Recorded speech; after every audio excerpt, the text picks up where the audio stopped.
projetos educacionais e sociais e a gente vai falar hoje um pouquinho sobre Guerra Fria. Se você está interessado em passar no vestibular, em fazer qualquer prova de história, ainda de geografia que passa um pouco, você tem que saber esse tema. Só que a gente vai trabalhar com ele um pouco diferente. Em vez de a gente trabalhar simplesmente os fatos que aconteceram, a gente vai trabalhar as ideologias que passaram pela Guerra Fria, que é o principal foco hoje do vestibular da UNB é nesse tipo de abordagem. Então, para começar, a Guerra Fria, ela foi uma guerra que dividiu, que aconteceu um pouco depois da Segunda Guerra Mundial e que dividiu o mundo em dois blocos, o bloco capitalista e o bloco socialista. O bloco capitalista era liderado pelos Estados Unidos, enquanto o socialista pela União Soviética. E o que o capitalismo e o socialismo eles têm em comum e diferente? O capitalismo ele é uma doutrina, um sistema econômico que nasceu da doutrina liberal, que acreditava no Estado mínimo. Vou explicar um pouquinho melhor. Eles acreditam na liberdade do indivíduo como direito natural de todos. E o Estado seria uma forma de opressão ao indivíduo. A interferência do Estado na sociedade é uma coisa opressora. Então, alguns tipos de políticas sociais, por exemplo, não seriam bem vistas por alguns liberais, porque seriam uma interferência no mercado. O mercado, então, o comércio, a livre competição, era aquilo que faria o país crescer, porque seria eficiente, e aquilo que respeitaria a liberdade do indivíduo. Já o socialismo é uma doutrina que começou principalmente com Marx, que ela vai trabalhar a questão da igualdade. Ele vai acreditar que existem classes sociais na sociedade e que você tem uma classe burguesa que é detentora dos meios de produção, que são as máquinas, as fábricas, o dinheiro, o capital, que é o dinheiro para investimento e coisas semelhantes. Essa classe, ela dominaria a classe operária, que somos a grande parte do mundo, né? São os trabalhadores do mundo, assalariados, ou seja, aqueles que não têm meio de produção e que vendem a sua força de trabalho. O socialismo, que é diferente do comunismo, não confundam, ele vai dizer de que você precisa de um Estado que seja maior, que seja máximo. O que isso significa? Que ele equilibre as desigualdades sociais, que ele funcione com base na igualdade. Ele vai ser um pouco diferente do comunismo, por quê? No socialismo, você ainda tem uma presença do mercado livre, enquanto no comunismo, todos os meios de produção são do Estado, ele que controla tudo, inclusive a distribuição. Então, quando você fala da Guerra Fria, que você fala do bloco capitalista e do bloco socialista, você está falando em duas bandeiras, a bandeira da liberdade e a bandeira da igualdade, que são coisas que vão se alastrar permanentemente no resto da sociedade. Enfim, o que acontece? Ela foi uma guerra indireta. Esses países, eles não entraram em conflito entre si no território de qualquer um deles, mas eles entraram principalmente nos países na Europa. A Europa foi dividida entre a Europa ocidental, a Europa com influência capitalista e a Europa com influência socialista. A Alemanha foi dividida ao meio, a Alemanha ocidental e a Alemanha oriental. A Alemanha ocidental era influenciada pelos Estados Unidos e a oriental pela União Soviética, tendo o Muro de Berlim como divisório. E países como a Coreia, a própria América Latina, esses países competiram para saber qual deles ia conseguir influenciar mais no resto do mundo. Então, o que acontece? Essa guerra, foi uma guerra, entre aspas, nuclear. Vocês lembram que no final da Segunda Guerra Mundial, os Estados Unidos soltou uma bomba em Hiroshima e outra em Nagasaki? Muita gente questiona o motivo pelo qual essas bombas foram lançadas. Porque a guerra já estava ganha, os Estados Unidos não tinham uma necessidade real disso. Mas foi mais uma demonstração de força do que as novas tecnologias, em termos de armas, podiam fazer. A União Soviética já existia nesse período e alguns acreditam que foi uma demonstração de força principalmente para a União Soviética do que os Estados Unidos era capaz. Se começou então uma corrida para ver qual que ia conseguir produzir mais armas, mais sofisticadas e a bomba atômica, a maior quantidade de bombas atômicas. Isso, de certa forma, equilibrou um pouco o conflito. Por quê? Tanto a União Soviética quanto os Estados Unidos tinham essas bombas. E se eles começassem uma guerra direta, ambos provavelmente seriam destruídos.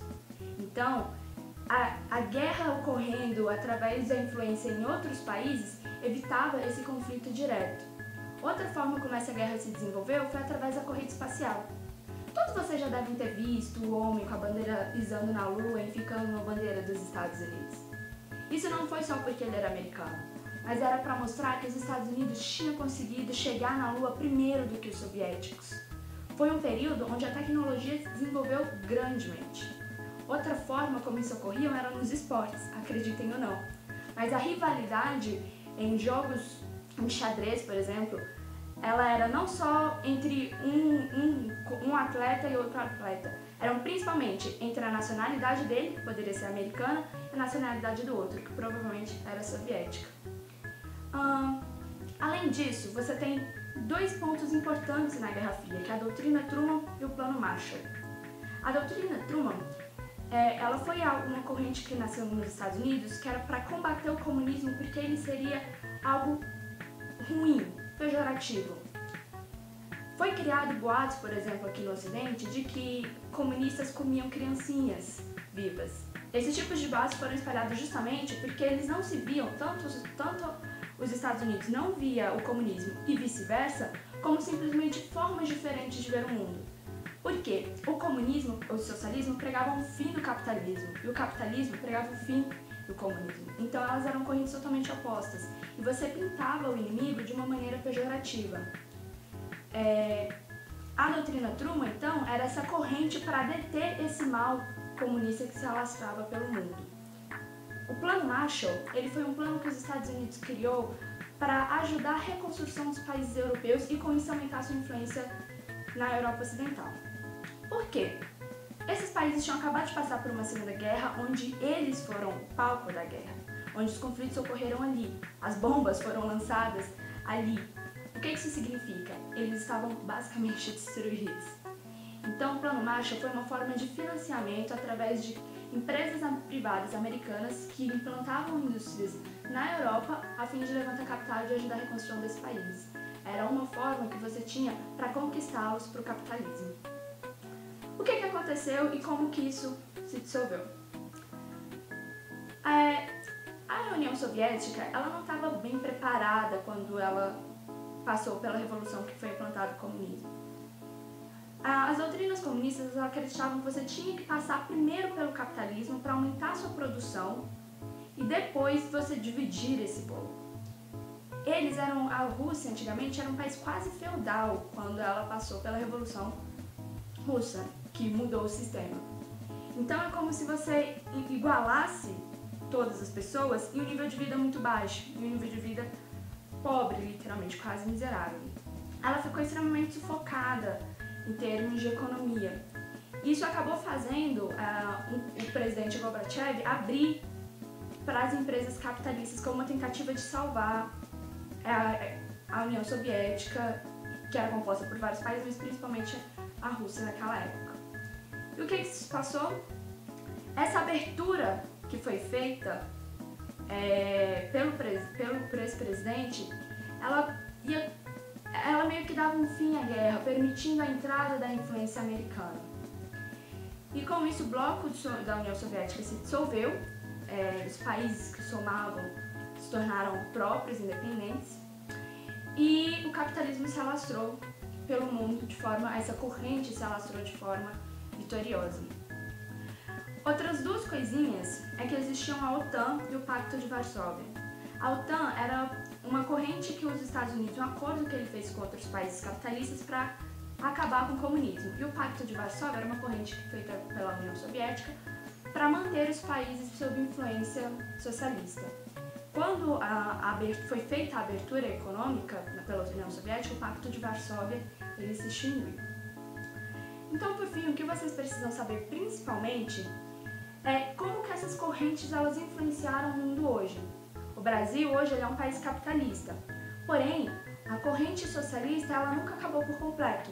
Ela se mostra hoje através de um Estado que não é tão mínimo a ponto de não se preocupar em equilibrar um pouco as condições sociais entre as pessoas e por isso ele aceita políticas sociais. Por exemplo, educação pública, saúde pública. Esses tipos de políticas são políticas que igualam um pouco a oportunidade entre as pessoas. Isso é uma influência um pouco da ideia de um Estado máximo comunista/socialista. Então, apesar deles terem sido derrotados na guerra, a bandeira que foi levantada continua repercutindo até hoje e se tenta descobrir um sistema que combine um pouco da liberdade liberal com a igualdade comunista. Então, assim a gente encerra a aula sobre as ideologias da Guerra Fria. E seria muito interessante você se aprofundar nesse tema. E para isso, você precisa vir aqui para a PES ter aulas particulares conosco. Assim, eu te garanto que você estará preparado para passar em qualquer prova de sua escola e preparado para passar no vestibular.